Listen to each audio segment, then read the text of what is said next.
Am I the asshole for banning my partner's mom and brother from staying with us again? My partner and I recently moved into my grandmother's property, which we're renting. We've been together for over 4 years, but I've never had a good relationship with his family despite trying. His mom believes I took him from her. His brother stayed with us for a week, and while things were fine at first, he and my boyfriend had a fight. When they went for a walk to talk it out, his brother spent the whole time insulting both of us, calling us fat, saying no one likes me, and that I'm going nowhere in life.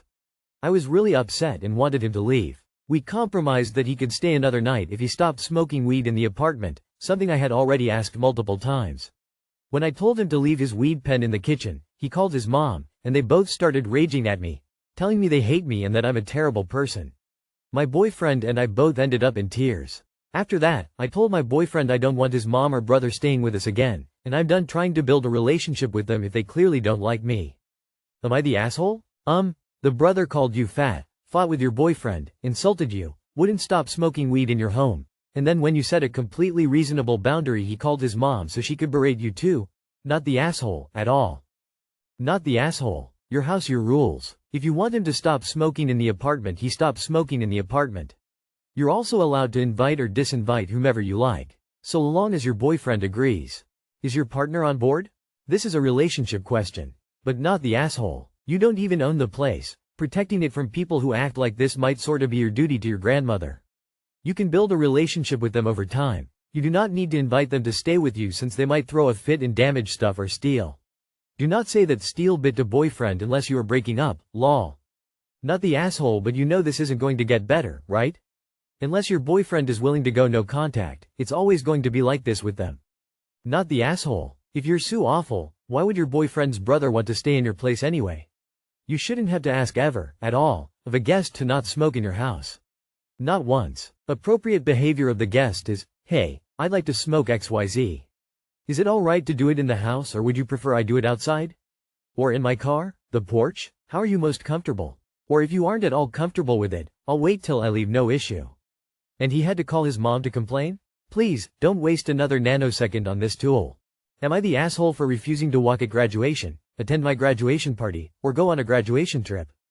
I, 18M, am a high school senior. To say that high school has been rough for me would be an understatement. It's been extremely stressful with my hardest classes being required to graduate. It was so stressful that I decided that a stupid piece of paper with my name on it is not worth all this stress. As a result, I have decided to not acknowledge my graduation in any way, shape, or form. I do not want to walk at graduation. Both my parents and my older sister, 22F, are frustrated with me and we've gotten into numerous arguments about it. The way I see it, it's my graduation and I can go, not go as I see fit. Last September, when it was time for seniors to buy their caps and gowns, my mom gave me some money to buy it. When they weren't looking, I snuck the money back into her purse. This week is the time for seniors who are not walking to confirm that they are not. So, I plan to do that. I also don't want a graduation party. This has somehow pissed off my parents more than me not walking since my mom went all out with my older sister's graduation party and she was really looking forward to doing that again. We've had a few arguments about that, but I eventually said that, if they throw me a graduation party, I will not attend and all gifts will be returned. They tried to compromise by saying that they'll just take me out to a nice dinner, but I've turned that down too because it would still be celebrating my graduation. My parents planned to gift both me and my older sister a graduation trip to any place we choose. I have forfeited the trip, but they are refusing to take a hint. They've asked me on numerous occasions where I want to go and I keep telling them that I forfeit. You'd think that they would be happy that they don't have to spend a whole bunch of cash on an expensive holiday, but I guess not. As you can imagine, no one is on my side. My older sister has been urging me to reconsider and saying that, if I don't make the most out of my graduation, I'll regret it for the rest of my life. My grandparents have called me a brat and said that, even if I do change my mind, they won't give me anything for my graduation after how I've been acting. My best friend has been pleading with me to reconsider, but I shut that down by saying that I won't go to his graduation party if he brings it up again. Am I the asshole? You are only being an asshole to yourself. You have every right to make this choice, but I do not understand turning down happy fun things for yourself because you are bitter about high school. This seems based out of bitterness and depression, not sound judgment and reason. Editing to add that I am not talking about the graduation ceremony or party necessarily. I mean the meal and travel anywhere of your choice. Yes, graduation is about you, but it's not only about you. They were your support system through it all, and they want to see you at your highest point, with your greatest accomplishment until now, the culmination of all your work. Why didn't you just drop out and not do SXHOOL if you think it's not worth the stress? They're just trying to have you experience something that's maybe once in a lifetime for many. And avoiding it for really no reason other than, I don't want to, is an move. You won't regret not going, but you'll regret the fractured relationships in the future if you remain this way. Edit. Stop being a tight ass and let people celebrate you lol. You are the asshole light. I get that it was a hard year. You earned something through your own hard work. The ceremony is a celebration of you. There are so few points in life where people genuinely celebrate you. Take this. Now sit down and think about the times this year when you were maybe not so nice to your family because of the stress. This may also be a celebration. They need to know that your tough year is done. At a minimum, go to the ceremony, think about what you want for your future. Is there a celebration or trip or gift that would help you look toward the future? The fact is the year was not that bad because you succeeded in what you needed to do. This is a win. You can technically do what you want, but you will likely regret it in the long run. My husband did not do anything graduation related, and he regrets now. Graduating is an achievement. It is your moment to say, I did it, I survived this. There won't be second chances. You do sound very bitter. I think you might need to talk to a professional about your issues, because it will consume you and you will not find happiness if you keep on this path. You are trying to punish your parents for your unhappiness with high school, which makes no sense at all. You are the asshole to yourself and your family and friend. Get a piece of paper and write down every bit of fun you had in high school. A compliment, a look from a girl, a good mark, anything. If you still come up with very little, you need counseling badly in order to have a happy life. You should also play logic games so you don't continue to cut off your nose to spite your face. Okay, so you had a tough time in school and now don't want to acknowledge being successful in making it through. Why not celebrate the end of a tough time? The end of high school? The beginning of your adult life? Don't walk if you don't want to or have a party, but refusing to take a trip because of what it's tied to makes me think you need to see a therapist. Am I the asshole for not buying a house from my realtor friend and wasting his time? Am I the asshole for not buying a house from my realtor friend and, his words, wasting his time? Background. Pre-approved up to $800,000 to purchase a home, and my guy friend is a realtor. Of course, I asked for his help in finding a home to buy. I was upfront about what I wanted, didn't ask to see a home unless I had thoroughly researched ahead of time and felt like it could be a realistic option. This isn't my first purchase, but first, on my own, since my divorce, and I wanted to be mindful of potential repairs needed, and it's a huge purchase in general. The last 3 homes I bought were bad purchases, took a while to sell or ended up paying a lot to get out of them because we hadn't owned long enough. I was open about this. Over the course of almost 3 months, we looked at 8 homes. One of the homes I really liked, and would have put an offer in, but the sellers were way off on price, even in my friend's words. The 8th and first house we had looked at in about a month, checked most of the boxes and looked gorgeous in the photos, but in person was a quick and shoddy quality flip. I told him I was going to pass and put my search on hold until spring, hoping for more options and I would have additional money to put down, giving me more flexibility with bidding and price range.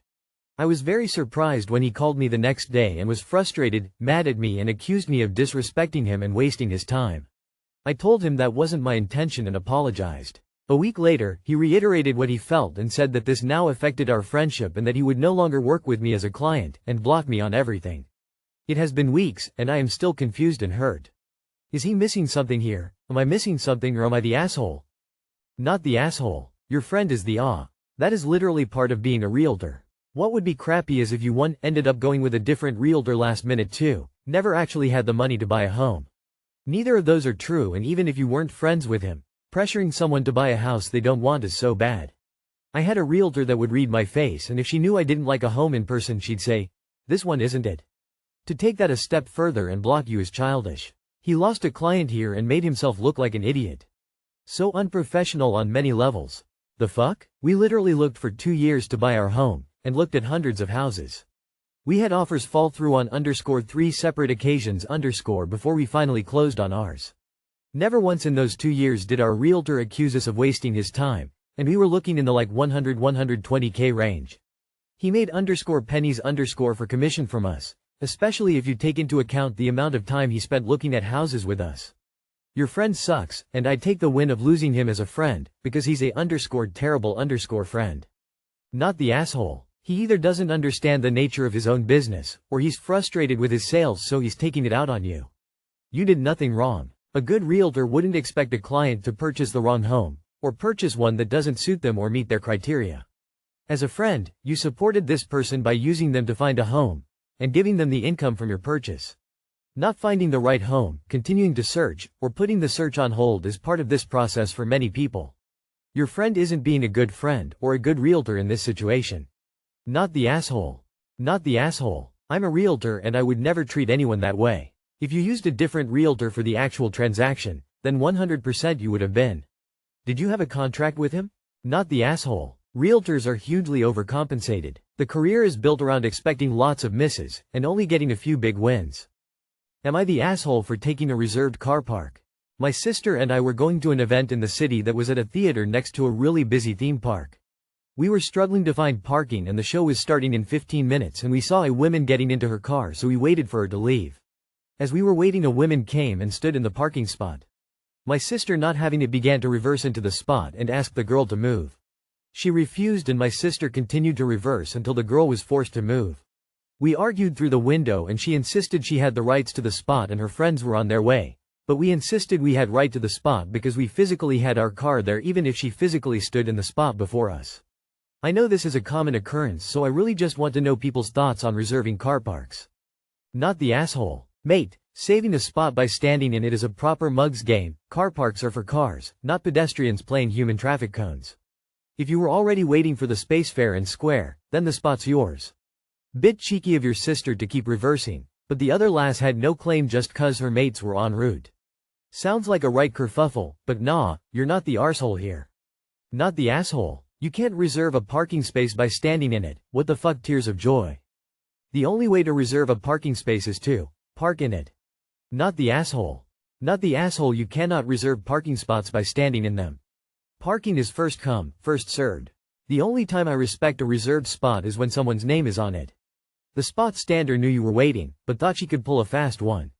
You did fine. Good thing your car wasn't vandalized. This practice already has led to injuries. People shouldn't be encouraged to play chicken with vehicles, especially since morons will send their children to reserve the space.